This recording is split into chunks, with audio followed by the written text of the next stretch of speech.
Welcome back to Pod Save the World. This is Tommy Vietor. This is a new show from Crooked Media where I try to bring you behind the scenes into foreign policy decision making, to hear all the stories of what it's like to travel with the president, to be in the room when the big decisions are made, and to understand what the issues are at play. A little housekeeping first. We initially had launched the show with the idea that it would show up once every other week. I think we're going to go to once a week now due to popular demand, so thank you for listening. I'm excited about that. My guest today is Dan Restrepo. Dan was in charge of all Latin America policy for President Obama. He's a brilliant guy. He understands the politics, the policy. I really think you're going to appreciate what he has to say. But before we get to that, I want a quick word from our sponsor, Square Cash. Square Cash is a refreshingly simple way to pay people back. Friends, family, coworkers, really anybody. Sending and receiving is free and fast with the Cash app, and most payments can be deposited to your bank account in just a few seconds. Here's how it works. Link your debit card or credit card into the Square Cash app. Select the amount to send, and then type in a friend's SMS or email address to complete a payment. No gimmicky features to get in your way, just cold, hard, digital cash. We use Square Cash all the time in Crooked Media. It's the only way we get Lovett to pay us back. Sometimes we take his phone and send the payment for him, but it works great. Download the free Square Cash app for iOS or Android today. You won't regret it. It's a great product, great company, great people. Highly recommend it. Okay, now here's Dan Restrepo. I am here with my friend Dan Restrepo. Dan worked for President Obama as a policy advisor early on in the 2008 campaign on the president's national security staff from 2009 until July of 2012. He was a policy advisor to Obama's 2012 campaign, and many, many gray hairs before that. He clerked on the Third Circuit Court of Appeals and worked for Congressman Lee Hamilton on the staff of the House Foreign Affairs Committee. We get it, Dan. You're smart. Thank you for making me feel like shit. Thanks. And for the record, I have no gray hair. You really don't? I don't. How is that possible? I do not know. I tell my girlfriend that I'm just getting blonder. But thank you for joining me on Pod Save America, the latest installment of podcast out of Crooked Media. So, Dan, people in government have big sweeping titles, right? You have czars, yes. You have chiefs of staff, you have secretaries of defense. I think your title takes the cake. You are the senior director for the Western Hemisphere on the National Security Council. Dan, the Western Hemisphere is half the fucking world. Yes, it is. Yes, it is. How do you prepare for a job with that kind of diversity? Do governments in Chile and Brazil share any concerns with Canada and Mexico? No, I mean, one of the big challenges is exactly that, right? So the job has 34 countries that you're responsible for kind of all aspects of U.S. relationship with those countries. From Canada all the way south. I always joked I had a U.S.-sized hole in the Western Hemisphere. That the U.S. part wasn't mine. That there's a whole lot of other people who got to deal with that. But it kind of was, yeah. And a lot of the issues that you do in the Western Hemisphere, particularly Latin America issues, touch kind of daily life in a way that other foreign policy issues don't. So it's one of the big challenges is exactly that, right? The interests of Brazil and Belize aren't the same. Mm-hmm. And you can't treat them the same. And that's one of the things that, quite frankly, from very early on with President Obama, actually then Senator Obama, was key was kind of he got that, right? He got that you couldn't talk about Latin America as Latin America, and you couldn't kind of see everything in one way. Because the U.S., folks in the U.S. often just kind of really broad brush, kind of good, bad, left, right, kind of those sorts of things, and kind of lump everybody in the region together where you just can't. So a lot of the challenge is figuring out kind of where to use his time when we were at the White House, kind of how do you prioritize the most valuable resource you have, which is the time of the President of the United States, and it's a scarce resource when you're working there. And then how do you go about dealing with the places where you can't use him? Right. Right, because that's the most powerful tool, but you have to manage all these other relationships anyway. Right, including our neighbors in Canada and Mexico. Starting with our neighbors. So first question for you is, when is Mexico going to pay for the wall? Never. Okay. You heard it here first. Breaking news. Exactly. Right. Yeah, I think the Mexican presidents and former presidents have said it more colorfully than I just did. Hey, look, Mexico is fascinating. So the intensity of the relationship with Mexico is unlike any other. So when we were at the White House, in the 40 some odd months that I was at the White House, I traveled to only one country of those 34 I mentioned earlier more than 3 times, right? So I went to Brazil 3 times. I went to Colombia 3 times. I went to Canada 3 times. I went to Mexico 17 times. Wow. And for 1,700 different reasons, right? It's because the topics were all over the map, right? I went with the president 3 times. I went with John Brennan, who about to be former CIA director John Brennan. Not so happy on the way out the door. Not so happy on the way out the door, but he was doing Homeland Security and counterterrorism at the White House, and traveled with him a handful of times with Secretary Clinton. Hell, we took the entire National Security Council except the president. So we took the Secretary of State, Secretary of Defense, the Attorney General, the Chairman of the Joint Chiefs, the Director of National Intelligence, John Brennan when he was at the White House, Secretary of Homeland Security. We took all of those folks to a foreign country, right? We took them to Mexico. We took them twice. One of the really weird things, one of the frustrating things about the job at some level, it was, and you and I worked on this, and we couldn't get U.S. media attention. It's as if we had taken them to witness protection. Yeah. And those folks meet at a Starbucks in D.C., and it's front page news. Right. So there's this kind of weird disconnect. But no, absolutely, the job starts with our neighbors because our neighbors touch us in ways that just really off the charts compared to any other country in the world. Right. What's the most essential part of the U.S.-Mexico relationship, or is it all of it? Is it security? Is it trade? Is it cultural ties? Like, what to you is so essential about that? It's all of it. Because it touches daily life in the United States. The U.S.-Mexico relationship, right? We got tens of millions of people in the United States, Americans whose countries of heritage and origin are Mexico. And we have, and it goes to like the ridiculous stuff, right? The highest selling condiment in the United States is salsa. It's not ketchup, right? And that's reflective of how deeply connected we are. Right. But it also goes to like really serious shit. Like it goes to the security side and kind of the hard security side, like, dealing with potential terrorism issues and dealing with getting them to decommission nuclear reactors where you could have materials for dirty bombs. So it kind of runs the whole gamut. It runs everything, and it's water issues on the Colorado River, and it's Condoleezza Rice, when she was Secretary of State, joked that after she came out of her first meeting with the Canadians and the Mexicans, like, why do I feel like I just came out of a condo association meeting, right? Like, the issues are just so different but Mexico touches everything in every way. So it's the cultural, it's the economic, it's the security.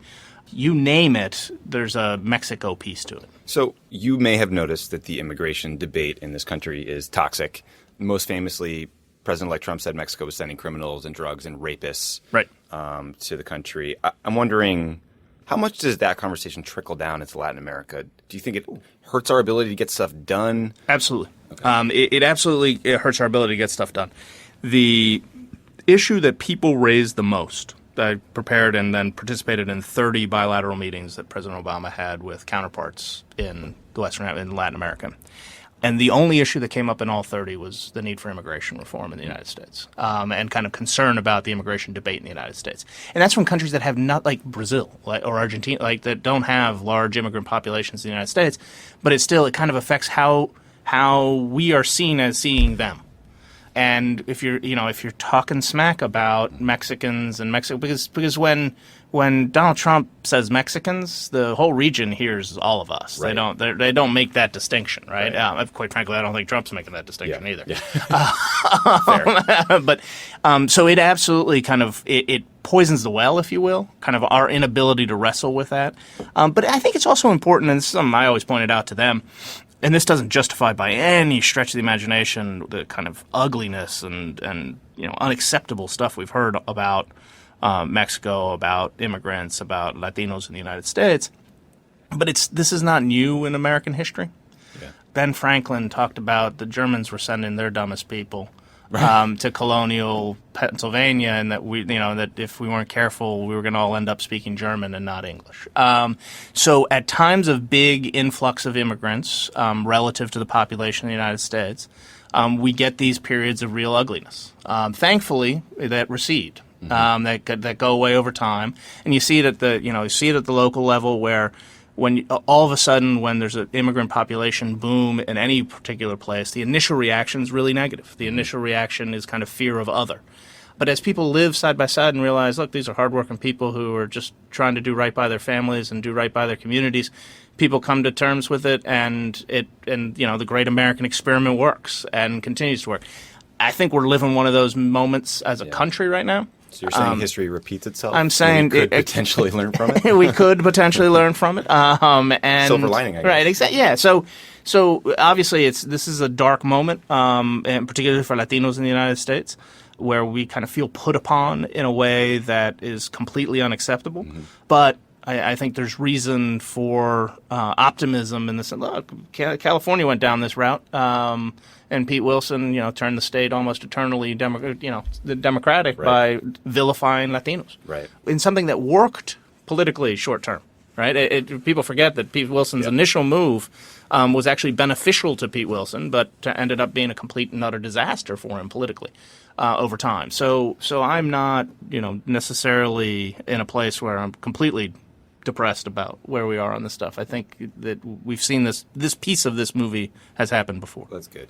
So we met early on at the White House, and I quickly realized that you were a rare combination of a person who got the policy, got the politics, and could speak like a human being in not one but two languages. I was reading a bunch of stuff in preparation for this interview, and I came across a transcript where in April we made an announcement, April 2009, where we allowed Cubans to travel to Cuba to visit family and send back money to their family in Cuba.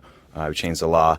In the middle of that briefing, there was a question about when our special forces rescued Captain Phillips from the Somali pirates. It was a nice reminder of how fucking insane our day-to-day was. I remember leaving Easter brunch with my girlfriend and her family to go manage this. I'm like, wait, we shot who from where? Okay. Who did what? Fine.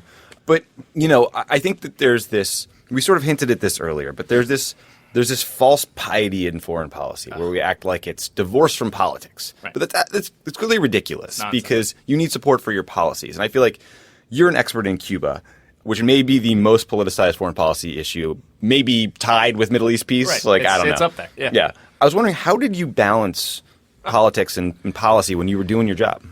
It was hard, and Cuba's the perfect example. I spent a lot of time beating my head against Cuba policy, going back to starting in D.C., right? I worked on the House Foreign Affairs Committee back in the mid-'90s, and Cuba was a big issue then. And quite frankly, one of the shocking things of doing this stuff intensely in the mid-'90s and then coming back to it intensely at the beginning of the Obama years was how little things had changed.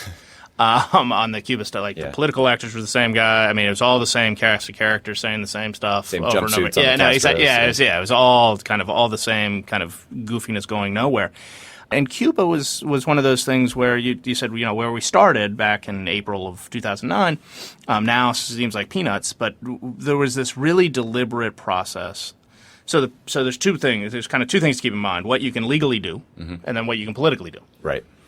And on Cuba, the legal is how much, there's a ridiculous DC phrase, how much regulatory space you have, right? How many things the president can do without Congress before he runs out of space. And similarly, there's political space, right? And the sweet spot on Cuba, at least early on, was I knew I was doing my job well when we announced something and I got criticized both by the right and the left. Sure. Not doing enough. So I kind of wanted to be told I wasn't doing enough. Yeah. Did you write a roadmap for this, during the campaign? Yeah. So at the really kind of the beginning of the campaign. So I wrote two Cuba roadmaps, and again, speaking of the similarities of things. So I wrote one in late 2007, probably mid 2007. So early days of the campaign, and kind of the list of all of the possible things you could do to change U.S.-Cuba policy, which clearly wasn't getting anywhere useful. Right, like a menu at a restaurant. Right, exactly, a menu at a restaurant. So wrote that memo in mid 2007 for candidate Obama. We started working our way down that menu, for lack of a better term, in the transition. Quite frankly, that was the other thing I was doing during the transition. Now that I think about it, was also working with the lawyers to figure out how much, convincing them of what the regulatory space was, how much legal space we had. And then finding that sweet spot where we had still some regulatory space left and political space. We didn't occupy all the political space because we wanted both to grow over time, and quite frankly, that's how it happened. I also wrote a roadmap as I left the White House in the middle of 2012. And I'll never forget when we hired the guy to replace me, Ricardo Zuniga, who, along with Ben Rhodes, is the two guys who negotiated the kind of historic breakthrough with the Cubans. Ricardo is a relatively young guy. It was kind of an unusual pick for the job if you didn't know why we picked him for the job. Right. And I remember telling Ricardo when kind of once we had hired him, look, the principal reason we hired you is you're going to change U.S. and Cuba policy radically. You got a big, and he got big plate, pal. Yeah, and he had this like totally astonished look on his face. Now, were you able to give that guidance because back in 07, 08, 09, Obama said to you, hey, this is the long game? Yeah, I mean, yes. The sense was from the get-go was the long game was get to a much more reasonable place. Get to a place where we're actually doing something useful, right? The whole point here is, right, the Cuban people have suffered long enough. And the Cuban people, and one of the things they've suffered from is not being able to participate in their own democracy, right? Or to participate in a democracy. And to have some voice in how they live their daily lives. And so the idea was to start helping them have more space, and that's why having their family visit, having their family be able to send them money so they're less dependent on the Castros for having money or having food, that slowly helps build out space, and then over time you kind of get the U.S. government out of the way. Got it. Right? And so the 2012 roadmap looks a lot like the 2007 roadmap. In terms of what the menu was, it was just kind of there was more political space, and we could go further down the list. And quite frankly, in the spring of 2009, President Obama's hands were full saving the global economy and saving the U.S. economy and saving the auto industry. Couple wars. And so the rack and stack, Cuba wasn't going to be very high, nor should it have been. Right. So the United States, we had an embargo on basically all imports to Cuba starting in like the early 60s, right? I feel like this is an issue where, much like Middle East peace again, a lot of people know some shit went down back in the day, but they don't necessarily know the origins. We all kind of brush past. Can you give the quick and dirty recap of like when did this conflict start? Right. Okay, so the U.S. and Cuba have never had a normal relationship. We've had a really kind of messed up relationship from jump. There have been times in our history where people wanted to make Cuba a state in the United States. We won Cuba from the Spanish in the Spanish-American War at the end of the 19th century. Cuba gained its independence, but we only gave it. The U.S. said you can be independent, but here's your constitution, and it has a provision in it that allows us to intervene anytime we don't like what's going on. Cool. That didn't work out that well.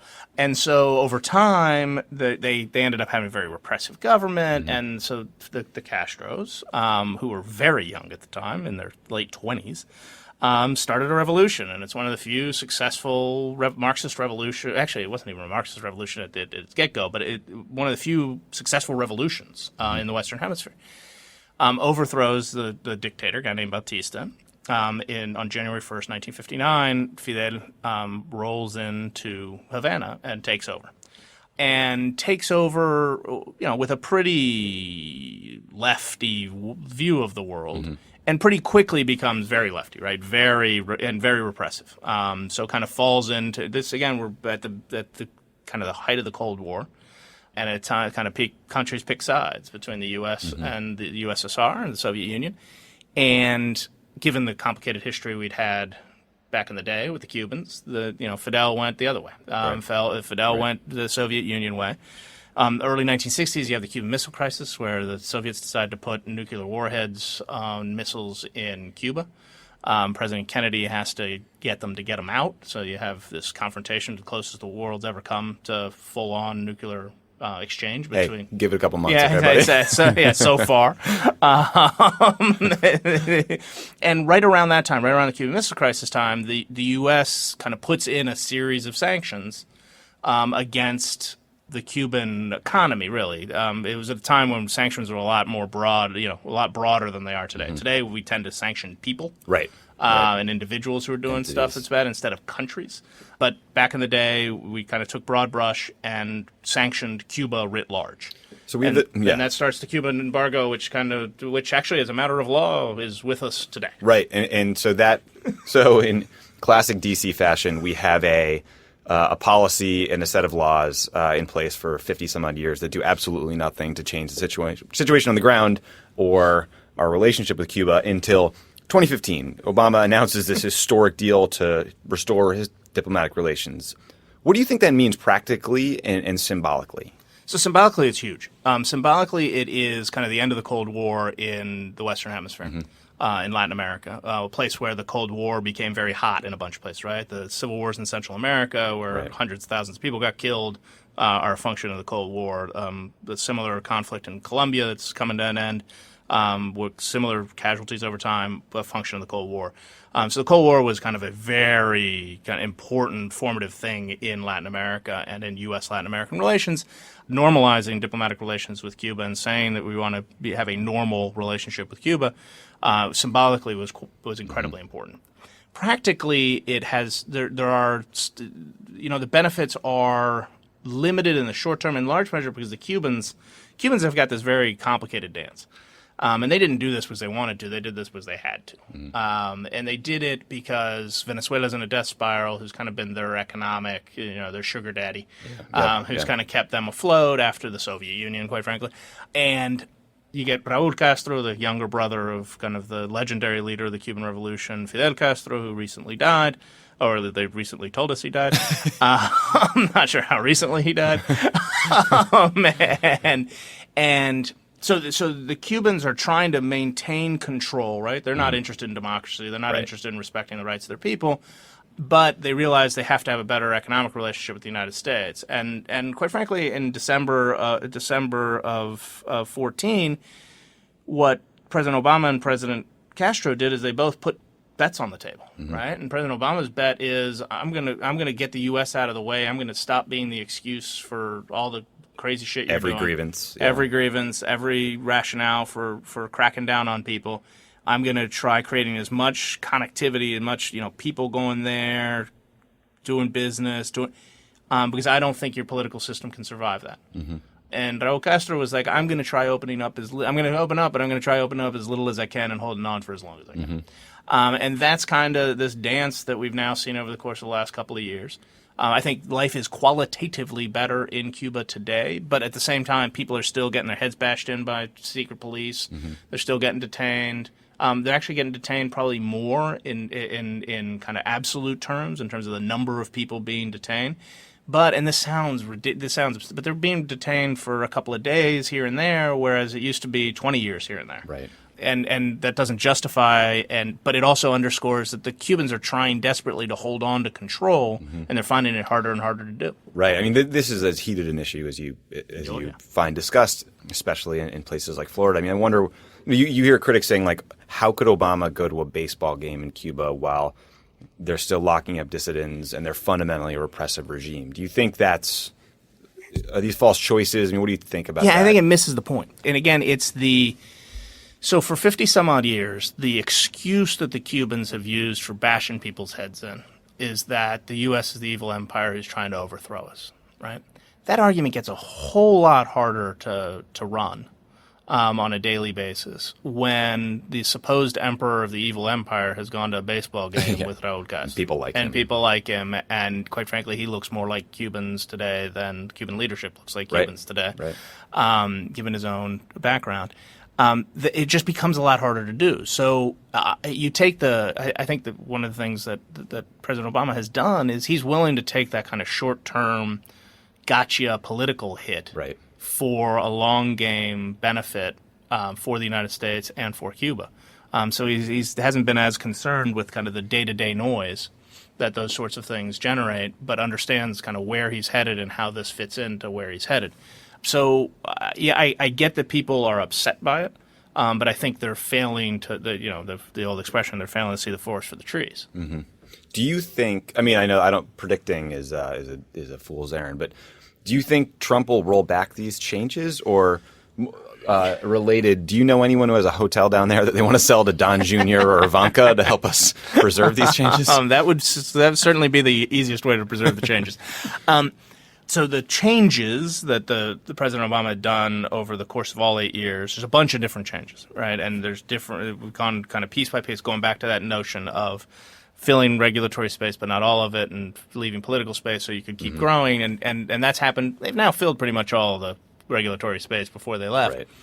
That actually gives Trump the ability, and I think the likelihood that they'll quote unquote roll back a couple of things, but they're not going to roll back anything important. Got it. So they can kind of look tough, kind of placate some of the kind of dying embers of the Cuban-American hardline in South Florida, but at the same time not kind of disrupt the overall thing. So I don't see us closing the embassy. I don't see us shutting off regular air travel. I don't those kinds of things I don't see. Maybe there's going to be a limit on how many cigars and rum you can bring back again. Fine. Right, fine. If that's what makes you feel better that you're being tough on the Castros, fine. Right. So and they'll be louder, right? They'll play. I mean, the one problem, and I think this is more meaningful than kind of the practical stuff that they roll back. There's two things. One is that he will say dumb things, and he'll kind of play the role of the evil empire much more readily than President Obama ever did.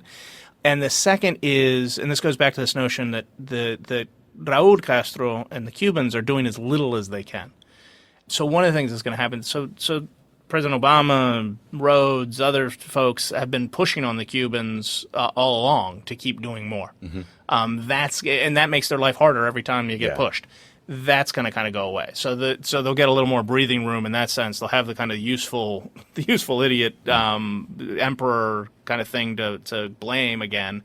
And they won't have a U.S. government that's like, why haven't you done a deal with these guys, or why haven't you allowed more internet access, or things that we've seen over the course of the last few months. But fundamentally, I think we'll stay on the road to as close as normal. Again, we've never had a normal relationship with Cuba. 2017, brought to you by Useful Idiots. You mentioned Colombia earlier, and I think the Colombian government and the Revolutionary Armed Forces of Colombia, the most commonly called FARC, have been at war for 50 years. I've read that as many as 220,000 people died in this conflict. 1 in 10 Colombians were displaced. Presidential candidates were kidnapped. Planes were hijacked. The government basically lost control of the country. And you mentioned this earlier, sort of the beginning of the leftist, Leninist revolutions. Like, what the fuck was going on down there, and why is it never on television in the United States? Second question I leave to the august members of the media like yourself to help me understand why that hasn't happened. So Colombia is near and dear to me, for beyond the professional. So my last name is as Colombian as it can possibly be. So Restrepo is not just an outstanding documentary about the war in Afghanistan, named after a Colombian American who lost his life at that firebase. That's why the firebase has that name. So Restrepo is as Colombian a last name as it can possibly be. My older siblings were born in Colombia. My dad was born and raised in Colombia. I grew up spending summers in Colombia. And it's a remarkable country, but it's also a country that has been cursed by really profound violence. And so the 50 years of the conflict with the FARC was preceded, so before that, there's a period in Colombian history that is referred to simply as the violence, la violencia. And it's a 40-year period of time. Things aren't good when you have 4 decades labeled la violencia. A lot of this is – so Colombia geographically has a real big challenge to it, right? It's the only place – so there's a range of mountains that run from Canada all the way to Chile and Argentina, known as the Rockies in North America, known as the Andes in South America. There's one place that those mountains divide into 3 mountain ranges, and that's Colombia. And so Colombia has always been this country where the center and kind of the political and economic centers of the country have been completely separated from the rest of the country. Just cut off, physically cut off. And that kind of lack of connectivity has created these huge open kind of ungoverned spaces where all sorts of mischief has taken place over the years. It's where kind of the drug trade was born. And has fueled the most recent conflict. So the FARC conflict started as kind of a peasant revolution, but over the 5 decades that it went, has became kind of narco-fueled, so drug-fueled. I used to say it was the one conflict in the world where the U.S. was funding both sides. We were funding the one side on street corners all across the country, and we were funding the other by giving the Colombian government a couple $1 billion to help them get back on their feet. But that couple $1 billion, so it's called Plan Colombia, and it's been very controversial and not, Colombia is by far, it's not the land of milk and honey today, but Colombia is a much better place than it has been for a long time, and largely because the Colombians themselves decided, they kind of looked into the abyss in the early 2000s and like, we got to do something different here. And the U.S. helped them, and the Colombian military became, and is to this day, kind of one of the most professional most effective fighting forces really in the world. Their special operations guys and our special operations guys spend a lot of time together and have an enormous amount of respect for one another. So the military got to the point where they've kind of took the fight to the FARC, have way scaled the FARC's military capability down from about 20,000 fighters in early 2000s to about 5,000 today. The current president of Colombia, President Juan Manuel Santos, negotiated kind of this. It sat down and engaged in a very long negotiation with the FARC, and they got a peace deal. It's not a perfect peace deal, but like any deal, it's got its pluses and minuses. But it kind of opens this whole new chapter in Colombian history. The one thing that has changed, and we haven't spent a lot of attention, kind of media attention in the U.S. about Colombia, but two things have changed. Like, people now vacation in Colombia, like friends of mine, and people send their kids there to study, which was unthinkable. Like, when I used to tell people growing up in the 80s and 90s that I was going to spend my summer in Colombia, they'd look at least we were completely out of our minds. and had we not been from there, it would have made no sense.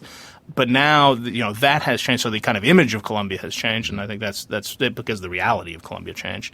That's enormously important. And Colombia is an important country because it's in the middle of everything. Like, it's geographically in the middle of Latin America, and has kind of always had a bunch of weight because of that. So you sound hopeful. I do. This agreement yes. sticking, even though voters rejected it at one point. Voters rejected it at one point. They went back. They renegotiated pieces of it. They kind of ratified it through their Congress. And again, it's not a perfect agreement. And there's kind of two things to be worried about in Colombia. One's going to sound really familiar. There's deep political polarization in Colombia. Like there is in a lot of places, including right here at home. But there's also Colombia, as I noted earlier, right? La Violencia happened kind of not that long after that. What became the FARC government conflict started. Colombia has been notorious for, at the ends of conflicts, kind of seeding the next, setting up the terms and conditions for the next conflict. Right. And one of the real big challenges is the Colombian government, and this goes back to the geography of Colombia, the topography of Colombia. The Colombian government's ability to be present kind of beyond the military in all parts of Colombia is still not what it needs to be. And that's going to create these vacuums. And as long as people are consuming drugs and there's a lot of money flowing back into the country, then you're going to get it could go, as the very DC expression, could go sideways, which is kind of Washington speak for things going badly. Yeah. I'm not sure why sideways. It doesn't really make any sense. Yeah. But fundamentally, Colombia is in such a much better place than it was that it's hard to be pessimistic about Colombia right now. So, speaking of countries that sort of made a choice to pull back from the abyss, I wanted to quickly touch on Venezuela. I was reading this long, amazing New Yorker piece that came out in November of 2016, and this passage jumped out at me about Hugo Chavez. Chavez was a telegenic populist with a gift for electioneering. He mesmerized the country with the Sunday TV show Hello President. I wonder what The Apprentice translates to, on which he railed for hours on end against his opponents, particularly the country's traditional business elites and imperialists. And Washington even took to TV to order the jailing of a judge who released a hated enemy. So I'm half kidding around here, but sort of a two-part question. Like, Latin America has seen the rise of a number of populist autocrats like Hugo Chavez, who was in charge of Venezuela for a long time. Is there a lesson to be learned from that experience? And I wonder if you could also talk to us a bit about the situation in Venezuela, how they went from the richest country per capita in South America in the 70s to running out of food and medicine, hyperinflation, the economy is collapsing. And, I think what a lot of people want to hear when they hear these discussions is not just how bad things are, but if there's anything they can do in their lives to help people. Yeah, so Venezuela is a curious story, and let me do again a classic Washington thing. Let me take your last part now.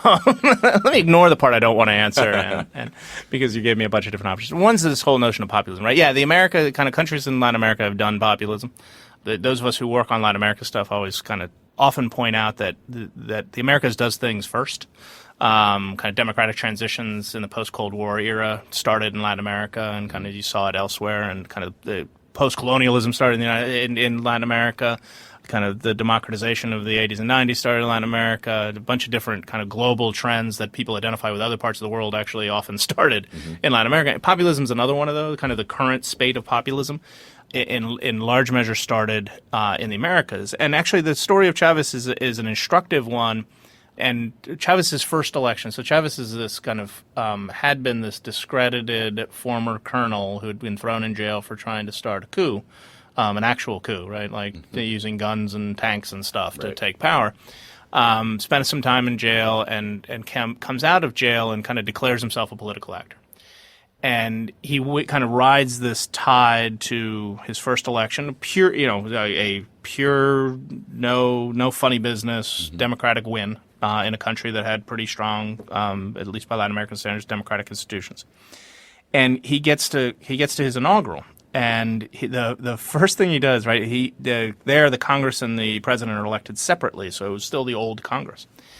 And he started his inaugural speech by thanking those gathered. For creating the political conditions that made his win possible. Mm-hmm. And what it was the political parties had kind of lost all credibility with the Venezuelan people, and particularly with poor people. So Venezuela has always been a rich country, but it's always had a poverty problem. Right. And it's a country that has again, one of these terms that you use in national security speak, the resource curse, right? It has lots and lots of oil. It actually has the largest proven oil reserves in the world. And those reserves have been, and that economy was very beneficial over the course of Venezuelan history when oil was booming for kind of middle class and up in Venezuela. Mm-hmm. And didn't work at all for poor people in Venezuela. And Chavez tapped into that and rode that win, and then kind of managed to undermine institutions as he went.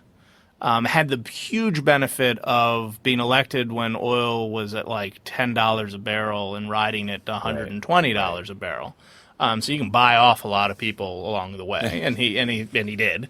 But he kept winning elections, right? He kept winning elections, and he won them more or less fairly. I mean, he spent a lot of government resources to make poor people's lives better, and he established a real meaningful political base that way. But at the same time, he kind of ruined the other parts of the economy, right? Yeah. So he ruined it when, and this is the resource curse, when you have kind of a ton of money coming in, it takes discipline that very few people, basically only Norway has the discipline to do.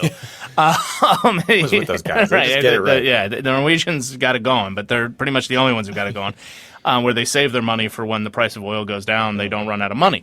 Crazy idea. Yeah, exactly. The Venezuelans spent it, and they started spending it on importing a bunch of stuff, including food, right? Venezuela is a country that used to produce its own food, but with oil at $120 a barrel, it's cheaper to import than to grow at home.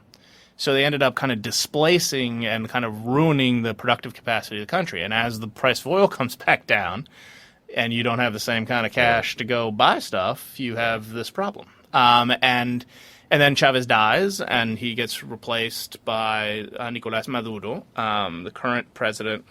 He may still be president when this comes out. He's a guy who's been pretty precarious. I know him actually quite well. He was the foreign minister back when I was at the White House, the Venezuelan foreign minister. So at international meetings, I got to deal with him. How did you find him? He's not the brightest bulb. Not the brightest bulb. No, he's a former bus driver. Which is a noble profession, but he was a guy who couldn't make a decision on his own. He always had to call Chavez, literally, like almost to take a bathroom break. He had to call Chavez back home in these meetings, with none of the charisma and ability. And so kind of you take away Chavez's charisma, you take away the price of oil, you have kind of ruined the basic structures of the Venezuelan economy, other than oil, and you get what you get in Venezuela right now, which is a country in a death spiral. I mean, it's a real mess, and it's creating real hardship for the Venezuelan people. It's starting to create problems for Venezuela's neighbors, basically for Colombia and Brazil, where not insignificant numbers of people, Venezuelans, are starting to flee the country because the conditions are so bad. And that over time is going to be a problem for the U.S. It's going to be a problem for others. That just, a country that's unstable is not a good thing. So what is the risk of them going from failing to failed state? Or why should we care? It's a kind of second degree risk, I think, for the U.S. Okay. And the way it becomes a first tier risk for the U.S. is kind of the external effects of Venezuela collapsing. So Venezuela has the advantage. They have cash flow, right? Most failing countries don't have cash flow.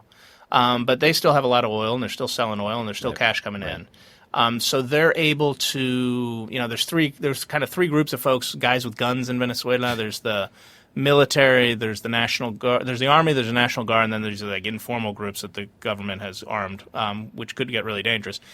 For right now, they have the cash flow to kind of keep all those guys happy and on the same side. If those guys get crosswise with each other, then the situation gets worse, the migration gets worse. To the extent it starts affecting Venezuela over the last couple of decades has spent a lot of money selling kind of subsidized oil to countries in the Caribbean and Central America.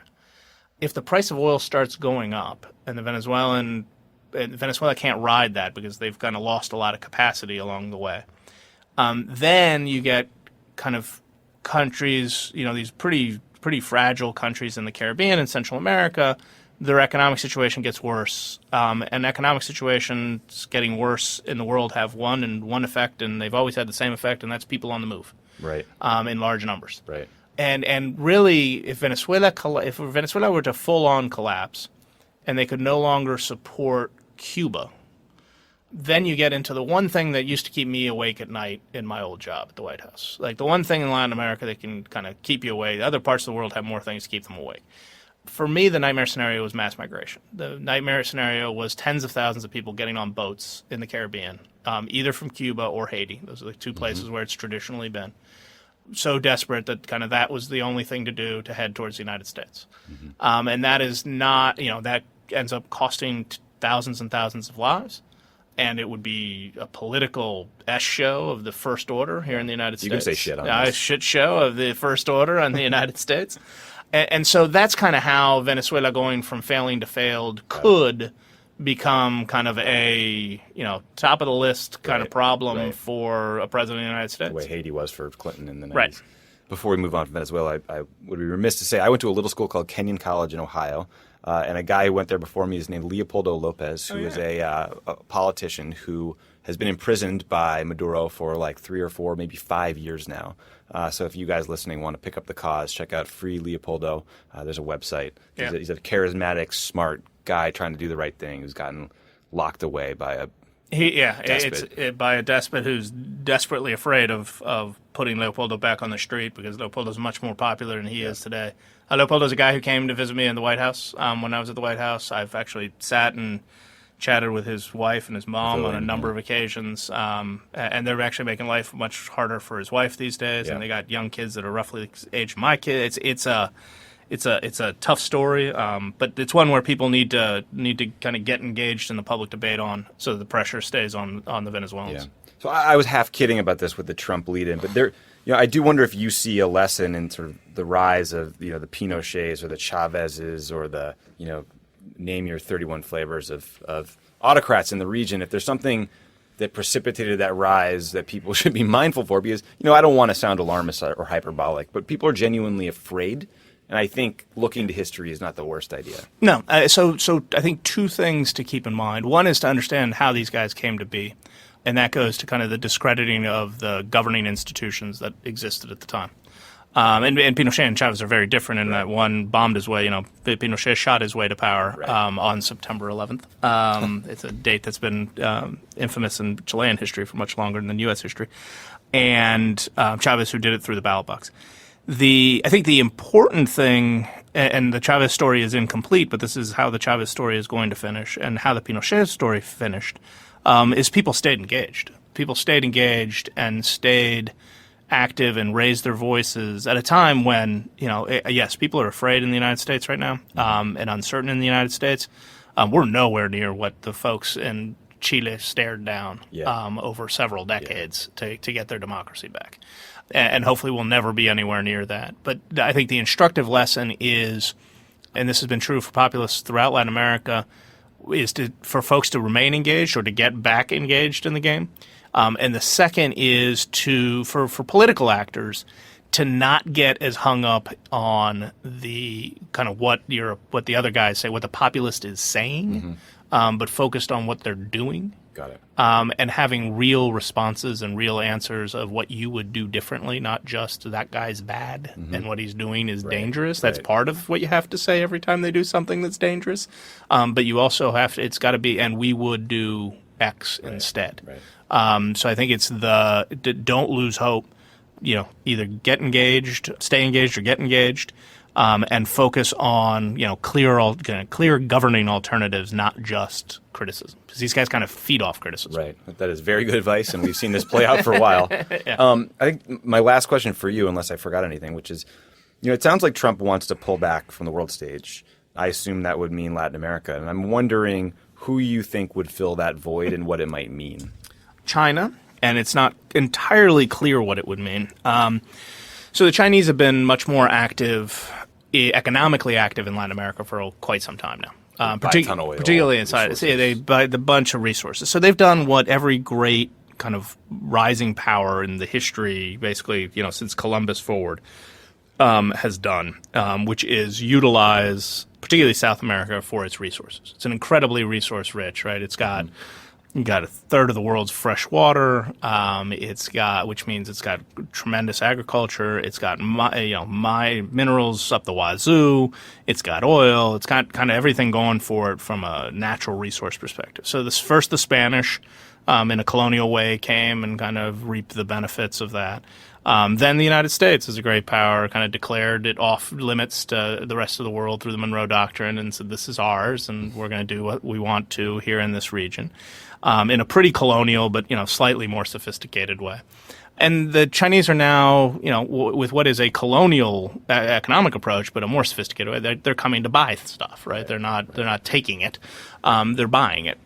So China has already been kind of economically more engaged in the region, which when we were at the White House was always kind of the way we thought about it, and it was we had to up our game. We had to get more. We had to get more engaged. It was important for the U.S. We had to compete. We knew we had to compete.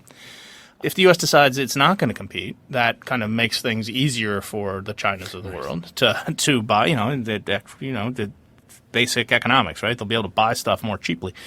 The Chinese, to this point, haven't really tried using any of that economic relationship for political reasons. But given kind of this full-on retreat we seem to be about to have from President Trump from the kind of global stage, that's not clear to me that will still be the case, right? They may start, right? The Chinese now kind of see themselves as the guardian of order and markets in the world, which is such a, so fucked up. How did we get here? Yeah, that Xi Jinping views himself as kind of a champion of trade and internationalism and globalism is a little concerning. Yeah.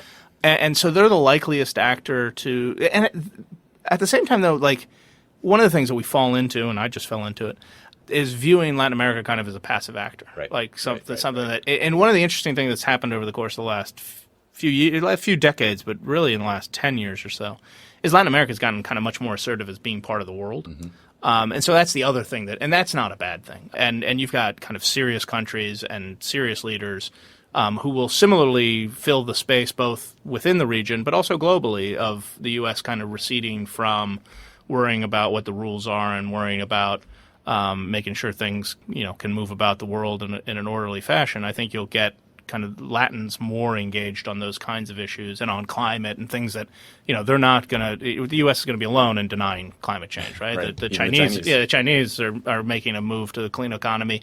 The Latins, again, talking about things starting first in the Americas, have been way ahead. They have the cleanest electricity matrix in the world because back to all that fresh water. They have a bunch of hydropower, but they also have wind and they're using solar and so they're going to stay engaged and probably get more engaged on the global stage on those kinds of issues as the U.S. decides, for bizarre set of reasons, to cede leadership to everybody else.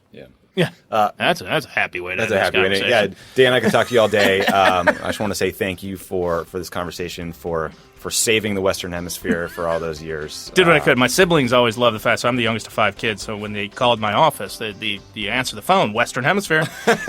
And my older brother just got the hugest chuckle out of that. That's great. Thanks, man. Thank you.